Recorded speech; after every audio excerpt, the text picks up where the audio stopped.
Well, it's all smiles before the storm. Prince Harry and Meghan have arrived in New York City for a gala, grinning from ear to ear, less than 48 hours before that bombshell documentary drops on Netflix. The trailer has had millions of views on YouTube. In case you missed it, we're going to play it again. It's really hard to look back on it now and go, what on earth happened? You hear that? That is the sound of hearts breaking all around the world. She's becoming a royal rock star. And then Everything changed. There's a hierarchy of the family. You know, there's leaking, but there's also planting of stories. There was a war against Meghan to suit other people's agendas.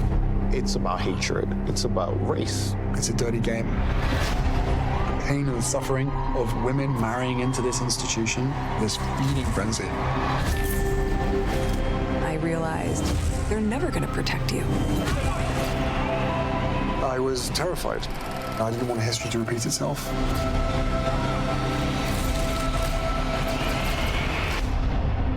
No one knows the full truth. I must re-up my subscription to Netflix immediately. Maybe Jonathan Kersley might know the whole truth. So let's go to the US now. Jono, they're obviously there in New York. Why are they there?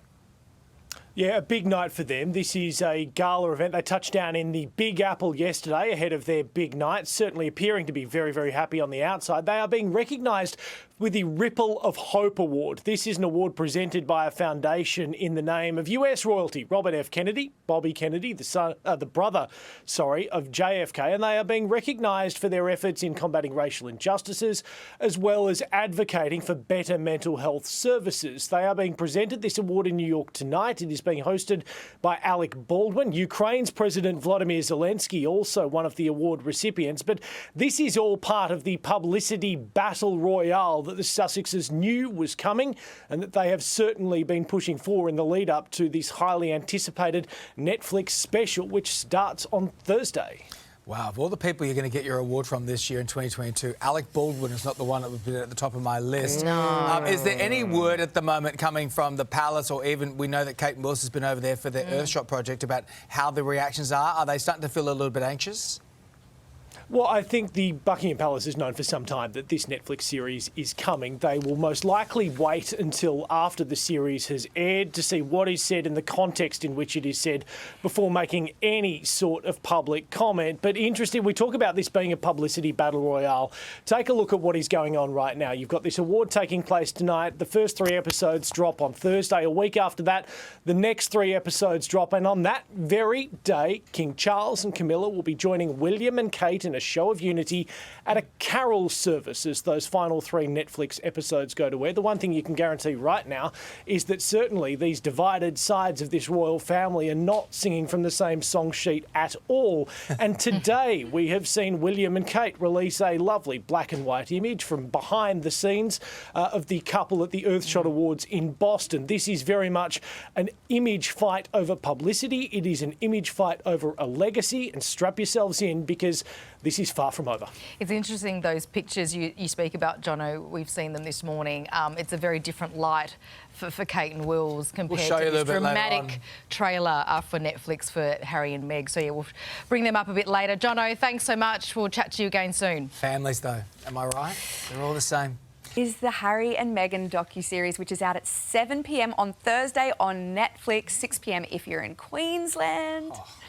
It's really hard to look back on it now and go, what on earth happened? You hear that? That is the sound of hearts breaking all around the world. She's becoming a royal rock star. And then Everything changed. There's a hierarchy of the family. You know, there's leaking, but there's also planting of stories.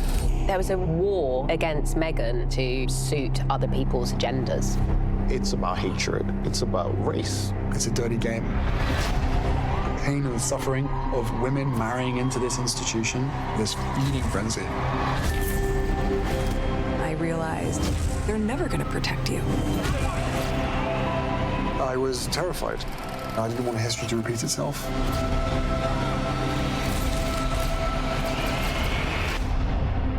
No one knows the full truth. Oh, they've got us good.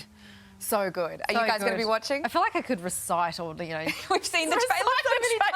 It's like No one knows the whole truth. Will you guys tune in though? Yes. 100%. Yes. Yeah. You have to. Can I say, is trying to set up a viewing party for the three of us, and I've had to say, slow down. Though. She's such a big fan. I know. And I just think it looks fantastic. Although I do feel like we've seen all that stuff before. I want to see something I don't know about yet. Well, I'm hoping so. And we've also seen footage that actually had nothing to do with them run in the trailer. All these things are coming out now, the inaccuracies and that sort of stuff. So it'll be interesting to see what else does come out once the whole episode. What, 6 episodes? 6, yeah. I hear that Meryl Streep is playing the Queen, though. I hear Meryl Streep. Oh, there you go. So just so you know, there's going to be some stars coming. A revival for some. Cannot wait. Thanks, Nate. Well, few people know the royal family as well as our next guest, who has penned a whopping 25 books about the monarchy, including the global bestseller Diana, Her True Story. Now, Andrew Morton has released his latest book called The Queen, a fascinating deep dive into the woman behind the title, and we are pleased to say Andrew joins us now with more. Hey, Andrew. Nice to see you. Nice to see you as well. 25 books. How come, why did you finally want to write one about the Queen? Well, I'd written, my previous book was about Elizabeth and Margaret, the relationship between the two sisters, and I've been writing about the royal family for, say, quickly, 40 years, and everybody has a story about the Queen, an amusing story, an insightful story. And given the fact that it was the twilight of her years as monarch, I thought go from the beginning and start near the end and finish near the end. As such a successful reign in her time, but, she was quite reluctant to take on that role after being forced into it at the very humble age of just 25. Well, yes, as a child, she used to pray every night that her mother would give birth to a baby boy who would jump over her in the line of succession. She was a shy girl. She looked forward to having a house in the country and bringing up dogs, horses and children.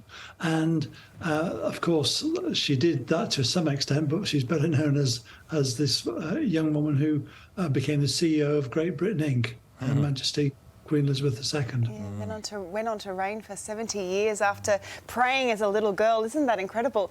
What else did you discover about Her Majesty that you weren't expecting? Well, I think that the Queen gets a bad rap as a mother. I mean, her eldest son, now King Charles, talked about her being cold and distant. His siblings, Anne, Edward and Andrew, all disagreed with that. And I think that because in the early days she had to forego what she really relished, which was being a mother, to being a working executive, seeing prime ministers, diplomats and so on. So her day was very constrained. And it was at a time before there was a lean-in movement, before women were executives anywhere. Andrew, with the Queen's death this year, how do you see the monarchy shifting now under King Charles? I know he was on a walkabout today and had eggs thrown at him once again. I mean, that's not something we saw frequently with Her Majesty. I think you saw it once in New Zealand from memory, and the Queen made a joke about the fact that she wanted her eggs scrambled, not raw. And I'm afraid it's a hazard of the job. I mean, many politicians will tell you that they've been egged, but the reign itself seems to have got off to a good start. King Charles seems more relaxed and informal than perhaps his mother was, Queen Elizabeth, but he's got some big shoes to fill. And, I'm just thinking about the Christmas broadcast. We all look forward to the Queen's Christmas broadcast. I wonder whether King Charles will get the same audience. Just with that funny little story there, she had such a great sense of humour, didn't she? Yeah, absolutely. I mean, she was often mistaken for just an ordinary person as she walked around the streets of the country lanes of Sandringham or up in Balmoral, and people would say to her, you look awfully like the Queen. And the Queen would always reply, how very reassuring. I love it. Of course, you worked with Princess Diana with her 1992 tell-all biography, which we see play out in the latest season of The Crown as well, your involvement in that. Can I ask what you make of the current season and the portrayal, particularly of Diana? I know you worked with producers on it. Well, yes, I was consultant for episode 2, and I have to say Elizabeth Debicki's performance as Diana brought me right back 30 years to when I was asking her questions about her life and times, her mannerisms, her speech patterns. Everything about her was spot on, and I was quite shaken. It was like seeing a ghost. Wow. So, what do you think Diana would think about, how things are sitting now with the family? She's got her 2 sons who aren't getting on. Well, I mean, Diana always said to me quite clearly and quite often that she always expected Harry to be the number 2, the backup, in the nicest possible way, to essentially be William's wingman. She'd be distraught at the idea of Harry turning out to be a royal hitman. Ooh, strong words. Yeah. This Netflix documentary that everyone's been talking about, no doubt you've seen the trailers for it. Andrew, what's your take on it all? Well, I have to say, quite frankly, it's pretty thin gruel. I mean, member of the royal family attacks, the nosy media shock. I mean, I've been hearing that for throughout my career, and the fact that they see the royal family as a hierarchy. Well, I've got news for you all. It's called the monarchy. Well, speaking about Her Majesty and this latest book, with her relationship with Harry, Harry always said that they had a great relationship, but she only just died last year. Like, do you think this is just doesn't sit well, does it? Well, I mean, he's got every right to tell his story, but he's becoming a bit of a one-trick pony. It makes me smile, really, that they talk about their privacy and so on, but they're the ones who are invading their own privacy. Yeah. All right, well, there's plenty more still to play out on that front, but we look forward to flicking through the pages of your new book, The Queen. Andrew Morton, we appreciate your time this morning. Thank you very much. And you can grab Andrew's book from all major book retailers now. A great present ahead of Christmas. G'day, it's Ali. And Karl. Thanks for watching the Today YouTube channel. Subscribe now for brand new videos every day and exclusive bonus clips. Ali, say please. Please? Why? Please? I don't know.